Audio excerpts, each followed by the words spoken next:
नमस्कार दोस्तों, आप सभी का बहुत बहुत स्वागत है आपके और हमारे YouTube channel business education point पर। यदि आप हमारे चैनल से नए नए जुड़े हैं तो सर्वप्रथम आप हमारे चैनल को सब्सक्राइब करें। साथ ही साथ आप हमारे वीडियो को लाइक एवं शेयर भी कर सकते हैं। हम डिस्क्रिप्शन बॉक्स में जाकर इंस्टा मौजू के लिंक से आप हमारे मुख्य परीक्षा के नोट्स, समाजशास्त्र, एथिक्स आदि के नोट्स, प्रारंभिक परीक्षा के टेस्ट सीरीज, महत्वपूर्ण नोट्स, करंट अफेयर्स की विशेष पीडीएफ आदि परचेस कर सकते हैं। आज का जो हमारा वीडियो हमने मुख्य परीक्षा को ध्यान में रखकर बनाया है और समाजशास्त्र विषय को लिया है, जो कि आपके लिए बहुत ही उपयोगी है, जिसमें हम कई बहुत महत्वपूर्ण प्रश्नों के बारे में जानेंगे। वीडियो स्टार्ट करने के पहले हम आपको बता दें कि आप हमें फेसबुक पर, यूट्यूब पर, इंस्टाग्राम पर, टेलीग्राम पर भी ज्वाइन कर सकते हैं। तो चलिए चलते हैं आज के हमारे वीडियो पर। भारत देश में समाज के प्रमुख प्रकारों का वर्णन कीजिए। भारत देश में समाज का वर्गीकरण इस प्रकार किया गया है, 4 प्रकार से। पहली तो है जनजाति समाज, दूसरी है कृषक समाज, तीसरी है औद्योगिक समाज और चौथी है उत्तर औद्योगिक समाज। जनजाति समाज, कृषक समाज, औद्योगिक समाज, उत्तर औद्योगिक समाज।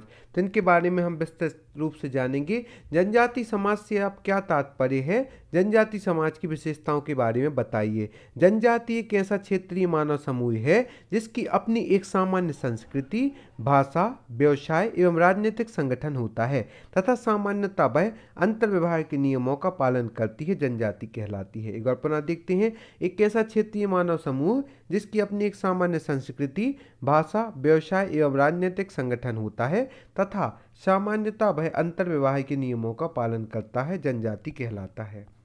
जनजाति समाज के प्रमुख लक्षण बताएं। जनजाति निश्चित भूभाग में निवास करती है, इसकी प्रमुख विशेषता है। इनकी भाषा सामान्य और वंशानुगत होती है। तीसरा, एक जनजाति में कई परिवारों का एकत्रीकरण होता है, इसमें कई वंश, समूह व गोत्र भी सम्मिलित होते हैं। प्रत्येक जनजाति का एक नाम होता है जिसके माध्यम से वो पहचानी जाती है। पांचवा, एक जनजाति के सदस्य अपनी ही जनजाति में विवाह करते हैं। छठवां, एक जनजाति के सभी सदस्यों की संस्कृति समान होती है। उनके नियम, प्रथा, रीति रिवाज, धर्म, कला, जादू, भाषा, खान पान में समानता होती है। जनजाति आर्थिक आत्मनिर्भरता के लिए पशुपालन, फल फूल एकत्रित करना, शिकार, कृषि, गृह उद्योग आदि करते हैं। कृषक समाज से आप क्या समझते हैं? इनकी विशेषताएं बताइए। कृषक समाज, इसमें वे ग्रामीण लोग होते हैं जो जीवन निर्वाह के लिए अपनी भूमि पर नियंत्रण बनाए रखते हैं और उसे जोतते हैं, वह कृषक समाज के अंतर्गत आते हैं। विशेषताएं हैं, यह सामाजिक मध्यवर्ती समाज है, यह अस्त्रीकृत और अविभेदीकृत समुदाय है। कृषक समाज। औद्योगिक समाज क्या है? 18वीं शताब्दी के मध्य जब इंग्लैंड में औद्योगिक क्रांति हुई तब यह समाज अस्तित्व में आया। विशेषता है इसकी स्वतंत्रता, व्यक्तिगतता का विशेष महत्व, धर्मनिरपेक्ष मूल्य प्रभावशाली होते हैं। तीसरा, ऐसे समाज अन्वेषण आविष्कार का केंद्र होता है। चौथा, धार्मिक रूढ़िवादिता का अभाव होता है। इसके बाद हम जानेंगे उत्तर औद्योगिक समाज में। ऐसे समाज में तकनीकी का प्रयोग अत्यधिक होगा, जीवन के विभिन्न क्षेत्रों में कंप्यूटरों की उपयोगिता बढ़ जाएगी, उत्पादन संबंधी कार्य स्वचालित मशीनों के द्वारा किया जाएगा, कृषि कार्यों तक में भी मानव श्रम का महत्व घटेगा। ऐसे समाजों में अर्थव्यवस्था तथा प्रौद्योगिकी अत्यधिक विकसित प्रकार की होती है। इस प्रकार से हमने उत्तर औद्योगिक समाज, कृषक समाज एवं साथ ही साथ जनजाति समाज में इसकी विशेषताओं के बारे में जाना। और हमारा जो दूसरा इंपॉर्टेंट प्रश्न है वह है जाति प्रथा के प्रमुख दोषों का वर्णन कीजिए। जाति प्रथा के प्रमुख दोषों के बारे में हम जानेंगे। जाति प्रथा ने श्रम की गतिशीलता का गुण समाप्त कर दिया। व्यक्ति अपने काम धंधे को अपनी इच्छा या पसंद के अनुसार छोड़ या अपना नहीं सकता है, यह जाति प्रथा का प्रमुख दोष है। यहाँ पर आपको बता दें कि आप हमारे इस वीडियो में आंसर लिखने का पैटर्न भी देख सकते हैं कि मेंस में किस प्रकार के आंसर लिखना है। और ऐसे किफ़ायत दामों में टू दी पॉइंट हमारे नोट्स बनाए गए हैं, उन्हें भी आप परचेज कर सकते हैं डिस्क्रिप्शन बॉक्स में जाकर इंस्टा मौजूद के लिंक से। साथ ही साथ फोन पे या गूगल पे पर पेमेंट करके आप प्राप्त कर सकते हैं। मध्य प्रदेश करंट अफेयर्स की विशेष पीडीएफ, साथ ही साथ यूनिट 10, यूनिट 9 मध्य प्रदेश अमूल सार संग्रह, 50 FLT टेस्ट सीरीज एवं समाजशास्त्र, एथिक्स आदि के नोट्स भी आप प्राप्त कर सकते हैं। दूसरा, जो जाति प्रथा के प्रमुख दोषों में सम्मिलित है, जाति प्रथा से अस्पृश्यता फैलती है। तीसरा, जाति प्रथा से एकता को ठेस पहुंचती है।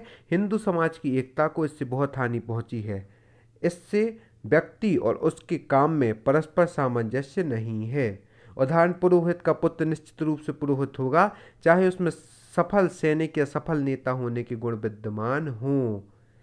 पांचवा, निचले वर्ग के लोगों के साथ समाज में जो अपमानजनक व्यवहार होता है उसमें भी असंतुष्ट रहते हैं, जिससे राष्ट्रीयता में रुकावट आती है। छठवां, यह देश की सामाजिक और आर्थिक प्रगति में बाधक है, लोग रूढ़िवादी बनते हैं, निराशा और आलस्य फैलता है।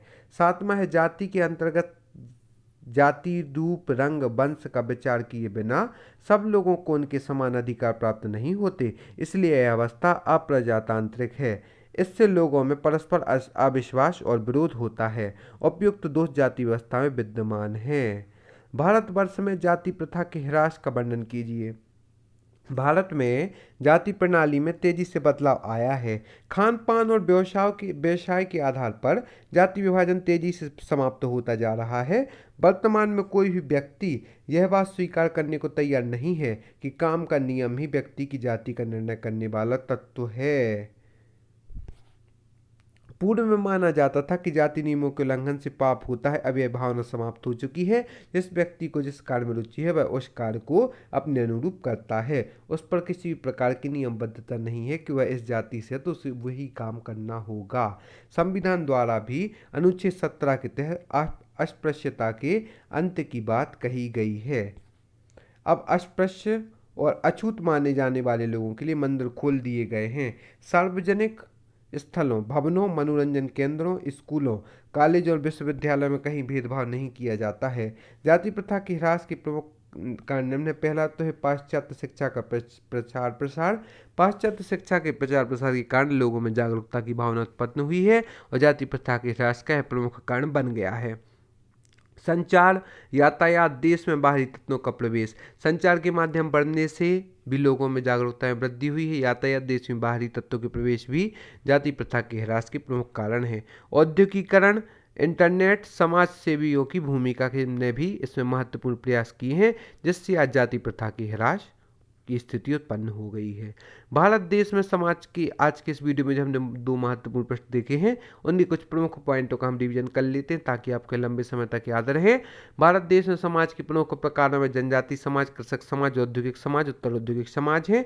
जनजाति एक ऐसा क्षेत्रीय मानव समूह जिसकी अपनी एक सामान्य संस्कृति, भाषा, व्यवसाय, राजनीतिक संगठन होता है तथा सामान्यतः वह अंतर्विवाह के नियमों का पालन करता है, जनजाति कहलाती है। इसके कुछ प्रमुख लक्षण है। जनजाति निश्चित भूभाग में निवास करती है। इनकी भाषा सामान्य व वंशानुगत होती है। एक जनजाति में कई परिवारों का एकत्रीकरण होता है। इसमें कई वंश समूह व गोत्र भी उपस्थित होते हैं। प्रत्येक जनजाति का एक नाम होता है जिसके माध्यम से वह पहचानी जाती है। एक जनजाति के सदस्य अपनी ही जनजाति में विवाह करते हैं। एक जनजाति के सभी सदस्यों की संस्कृति समान होती है। उनके रीति रिवाज, धर्म, कला, भाषा, खान पान में समानता होती है। जनजाति आर्थिक आत्मनिर्भरता के लिए पशुपालन, फल फूल एकत्रित करना, शिकार, कृषि, गृह उद्योग आदि करते हैं। कृषक समाज के बारे में भी जाना, जिसकी विशेषता है यह समाज की एक मध्यवर्ती समाज है। यह अस्त्रीकृत और अभेदीकृत समुदाय है। औद्योगिकरण समाज के बारे में, साथ ही साथ उत्तर औद्योगिक समाज के बारे में भी जाना और साथ ही साथ हमने जाना कि भारतवर्ष में जाति प्रथा के प्रमुख दोष के बारे में भी जाना कि जाति प्रथा ने श्रम की गतिशीलता का गुण समाप्त कर दिया है। व्यक्ति अपने काम धंधे को अपनी इच्छा या पसंद के अनुसार छोड़े अपना नहीं सकता। जाति प्रथा से अस्पृश्यता फैलती है। जाति प्रथा से एकता को ठेस पहुंचती है। हिंदू समाज की एकता को इससे बहुत हानि पहुंची है। इससे व्यक्ति और उसके काम में परस्पर सामंजस्य नहीं है। उदाहरण, पुरोहित का पुत्र निश्चित रूप से पुरोहित होगा, चाहे उसमें सफल सैनिक या सफल नेता होने के गुण विद्यमान हो। निचले वर्ग के लोगों के साथ समाज में जो अपमानजनक व्यवहार होता है उससे भी असंतुष्ट रहते हैं, जिससे राष्ट्रीयता में रुकावट आती है। यह देश की सामाजिक और आर्थिक प्रगति में बाधक है। लोग रूढ़िवादी बनते हैं, निराशा और आलस्य की स्थिति उत्पन्न होती है। जाति के अंतर्गत जाति, रंग, रूप, वंश का विचार किए बिना सब लोगों को उनके समान अधिकार प्राप्त नहीं होते, इसलिए व्यवस्था अप्रजातांत्रिक है। इसमें लोगों में परस्पर अविश्वास और विरोध उत्पन्न होता है। जाति व्यवस्था में उपयुक्त 2 जाति व्यवस्थाएं विद्यमान है। भारतवर्ष में जाति प्रथा के ह्रास के वर्णन के बारे में भी हम जान चुके हैं कि पूर्व में माना जाता था कि जाति नियमों के उल्लंघन से पाप होता है, वह भावना समाप्त हो चुकी है। संविधान के अनुच्छेद 17 के तहत भी अस्पृश्यता के अंत की बात कही गई है। और जाति प्रथा के ह्रास के प्रमुख कारण है, पहला तो पाश्चात्य शिक्षा का प्रसार, दूसरा संचार, तीसरा यातायात, चौथा देश में बाहरी तत्वों का प्रवेश, पांचवा औद्योगिकरण, छठवां इंटरनेट, सातवां समाज सेवियों की भूमिका। इस प्रकार से हमने समाजशास्त्री कुछ प्रमुख प्रश्नों के बारे में जाना और आप मात्र 150 में हमारे नोट्स परचेस कर सकते हैं, जो कि फायदा में उपलब्ध है। इंस्टा मौजू की लिंक से या फोन पे, गूगल पे और पेमेंट करके आप हमारे नंबर 7067923410 पर से हमारे नोट्स परचेस कर सकते हैं, जो कि बहुत ही किफ़ायतमंद में उपलब्ध है, वो आपके लिए बहुत ही उपयोगी है। आप सभी को बहुत बहुत धन्यवाद हमारे इस वीडियो को देखने के लिए। हम आशा करते हैं आगे भी हमारे साथ यूं ही बने रहेंगे। आप सभी को बहुत बहुत धन्यवाद।